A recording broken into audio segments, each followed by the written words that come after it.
We all have a place in our house that we try not to look at. It's usually a closet, a drawer, or a dusty corner of the garage. I call this place the hobby graveyard. It is a museum of the people you thought you were going to be. There's the version of you who was going to be a musician, the version of you who was going to be a marathon runner, the version of you who was going to speak fluent Japanese by next summer. You look at this pile and you don't just see stuff, you see evidence. Evidence that you are flaky, that you have no discipline, that you are a quitter. You feel the weight of the money you wasted, but worse, you feel the weight of the identity you abandoned. Why can't you just stick to one thing? Why does your enthusiasm burn like a supernova, bright and hot for 2 weeks, and then vanish into a black hole? Let's dissect the corpse of your hobbies. To understand why you quit, we have to look at the drug you are addicted to. It isn't success, it's novelty. When you start a new hobby, let's say watercolor painting, you enter a phase called the beginner's high. Every brushstroke is new. You learn fast. You go from knowing nothing to knowing something in 24 hours. Your brain is flooded with dopamine. You feel like a prodigy.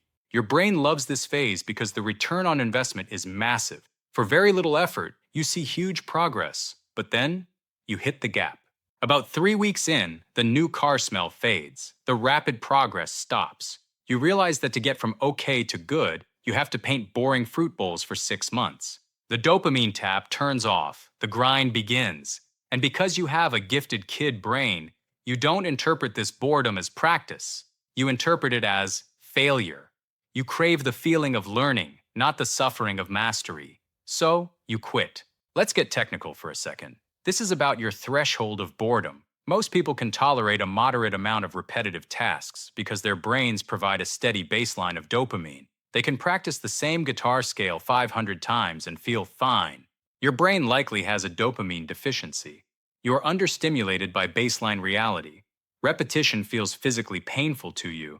It feels like wearing a wool sweater on bare skin. So when the hobby becomes repetitive, your brain screams, danger, low stimulation. You quit not because you are weak, but because you are starving.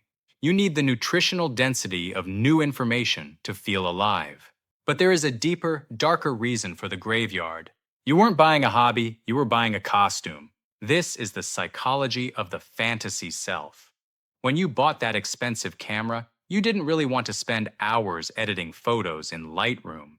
You wanted to be the kind of person who is a photographer. You wanted the aesthetic. You wanted the identity. The figure is surrounded by different costumes on hangers. A writer costume, a fitness costume, a polyglot costume. In consumer culture, we are taught that having leads to being. Buying the running shoes makes you feel fit even if you never run. Buying the books makes you feel smart even if you never read them. The purchase satisfies the identity crisis. Once you own the item, the fantasy is safe. Actually doing the activity threatens the fantasy because it proves you aren't a master yet. So you keep the gear in the box because a camera in a box represents infinite potential. A camera in your hand represents your current lack of skill. Here is the great irony of your shame. If you lived in the Renaissance, you would be considered a genius. You would be a polymath, someone who masters many fields. Da Vinci didn't stick to painting. He got bored and designed helicopters. A history book opens. We see Leonardo da Vinci. Label: painter, engineer, anatomist, musician. We see Benjamin Franklin. Label: writer, diplomat, inventor, scientist. But you live in the industrial age. Society wants you to be a cog. Cogs do one thing.